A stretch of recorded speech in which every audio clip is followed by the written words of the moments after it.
Before we get started today, I just want to give a huge shout out to Chromiusmixin for allowing the use of their OC Chromius, and to Tumblr user Spiteful Art for creating the various artwork of Chromius seen throughout the video.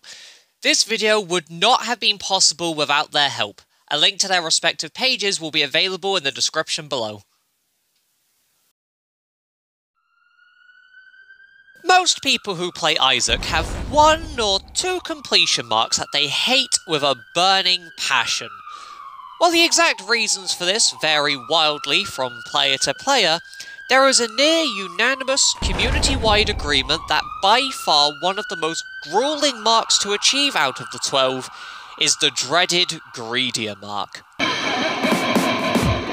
If you were to search for people's opinions on Greedier, words like unfair, snoozefest, and bad would be commonplace amongst the massive wells of negativity directed towards this mode.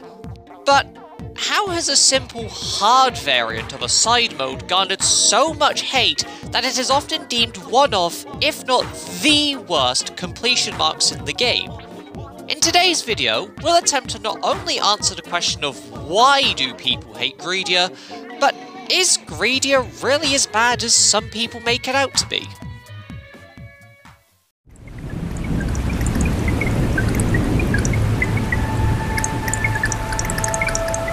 Instead of the large, open-ended flaws found during standard gameplay, Greedier sees the player inside of a set of pre-generated hubs.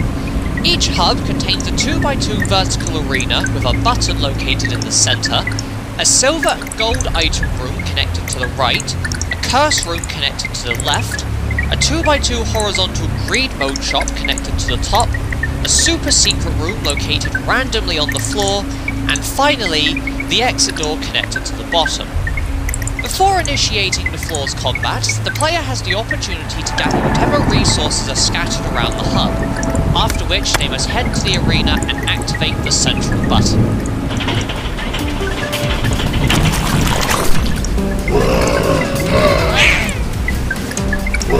This is going to be good. When the button is activated, a wave of enemies will be dropped into the arena, a timer will begin ticking down, and the player will be awarded with some pennies. If every enemy in the room is killed, or if the timer reaches 0, the current wave will be completed, and the next wave will spawn in along with some additional pennies. The player must first face down a total of 9 waves of randomised enemies, with the button deactivating after the 9th wave is completed and all enemies have been killed. During the downtime between combat, the player has the opportunity to spend their collected funds inside of the exclusive greed mode shop.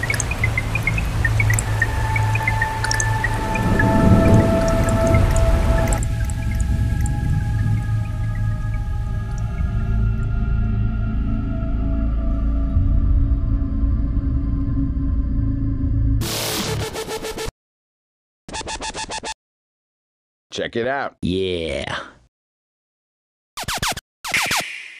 The greed mode shop acts as your main, and only consistent, way of collecting resources, supplying you with a wide array of pickups, trinkets, consumables, and even items. The items found in here are primarily from the boss, shop, and item pool, but on rare occasions may sell secret room items such as Sacred Orb, R-Key, and even spin-down dice. Once the player is sufficiently prepared, the central button must be pressed one last time to fight the final 2 waves, the boss waves.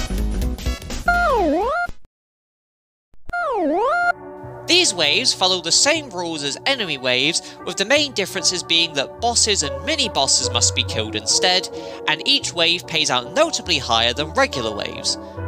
Once these 2 waves have been cleared, the exit doors will open and you can head onwards to the next floor. Or you can press the button one last time to fight an optional bonus round, the Nightmare Wave. The Nightmare Wave acts as a more challenging boss wave, often spawning a more dangerous combination of bosses. While no money will be awarded to you, surviving the Nightmare Wave will grant the player a Devil or Angel deal. and this is the only way to access deals via normal means without any kind of external items. Once this wave is completed, the player is officially ready to proceed to the next hub.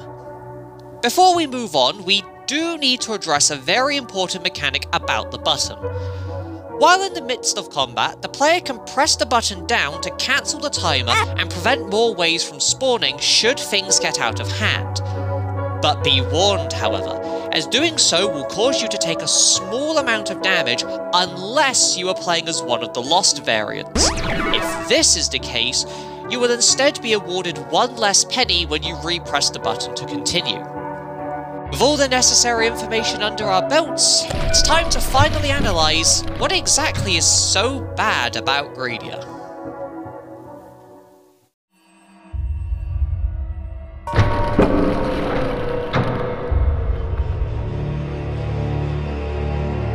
The many criticisms that Greedier receives stem from a number of different elements found throughout the mode, though they can be easily summarised into 3 distinct categories: the waves themselves, the mode's variety, and finally, individual character struggles. Starting in no particular order, we have the waves.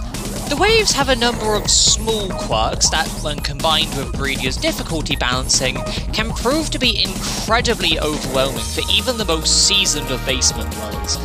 The quirks in question are comprised of the time limit, enemy spawn locations, and increased champion spawn rates. During Greedier, each floor is far stricter on how much time is allotted per wave, with the timer dropping as low as 2 seconds to complete a singular wave in the latter half of the run. Boss waves are also far less lenient, granting only 14 seconds compared to the standard 30 seconds found in Greed mode.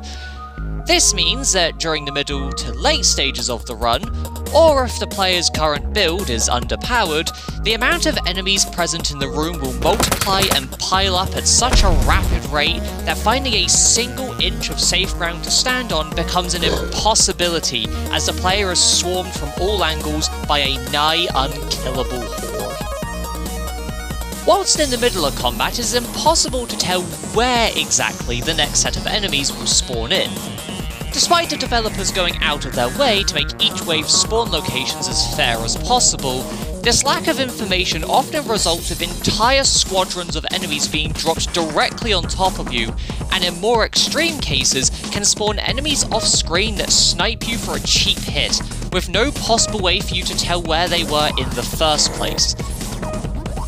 Greedier has a notably higher champion spawn rate compared to Greed mode, with some rare types of champions being exclusively found during late stage Greedier. These increased rates apply to both enemies and bosses alike, though the impact it poses alone is exceedingly minimal. All of these factors work in tandem with each other to create some of the most volatile and dangerous environments, where groups of souped up enemies are pumped en masse into the arena at increasingly unbearable rates, all while said groups have a completely random chance to drop on top of you with zero indication whatsoever. Shit. Next on our list is Greedier's variety, or rather, the lack thereof. It's important to note that Greedier is a side mode with a very different gameplay loop compared to standard runs, though this does come at a heavy cost. One of the best parts of Isaac is how replayable of a game it is. Each floor is full of branching paths, special rooms, and a wide array of resources that can be used to break the game in ways that are fun, bizarre, and damn right stupid most of the time. On top of all of this, the base game has a number of final objectives that each provide a different experience each run, from the chest all the way to the corpse. Greedier is significantly more streamlined compared to the base game to a sensical, yet admittedly bland degree. Each floor has the exact same structure, with a fairly small amount of layouts for each of the main rooms, far less resources to work and interact with, fewer interesting ways to break the game, and only one final goal: defeating Ultra Greedier. All of this culminates in Greedier suffering from one of the worst possible fates a game can be subjected to: being a stagnant, tedious, boring slog that instead of feeling fresh and engaging, feels like a chore to play. And for a mode that must be played dozens of times per save file to fully complete, feeling stale after just a few rounds is incredibly unhealthy for a player's long-term enjoyment. The final point on our list is character-specific problems. Now, due to Greedier being so mechanically different from the base game, a number of characters are able to exploit the new rule set to an absurd degree, with one of the most famous examples being Lilith, who can use her box of friends to generate a near infinite source of familiars with no effort required whatsoever. While many characters are able to reap the rewards of Greedier's altered guidelines, others are less fortunate, and suffer a great deal more due to them not being properly equipped to handle the environments presented to them. To name just a few examples, Jacob and Aesor, who struggle to dodge and survive against the abundance of enemies due to their dual health bars and the amount of space they occupy at once, a problem which is made even worse should the arena contain rocks or pits of any kind. The Lost, who does not regain his mantle at the start of each wave, meaning he must be exceptionally cautious to avoid taking damage at all costs, especially if you don't want to lose out on extra coins by pressing the button. And finally, Tainted Lazarus. I'm gonna be real with all of you, I do not have the time nor the energy to fully list everything wrong with this guy, so here's a big old text box for you all to pause and read. Okay, gonna assume you finished, so let's continue. The obscene and at times unfair mechanics of the waves, the game mode's rapid stagnation, and the extreme disadvantage some characters find themselves in. If you ask any Isaac player why they hate Greedier, their answer will likely be tied to one of these three categories, and to any player who has had the displeasure of playing Greedier, I imagine you can relate to at least one of these points yourself. Greedier is a rather unfortunate case. What was supposed to be a mere hard variant of a side mode ended up amplifying Greed's most negative traits, solidifying itself as one of the worst ways to play the game, while also becoming synonymous with descriptors such as tedious, miserable, and just straight dogshit. With all of our points laid out and explained, it's about time we head on back to recap and finally put an end to today's discussion. Look! I may not have a brain, gentlemen, but I have an idea. Soon after.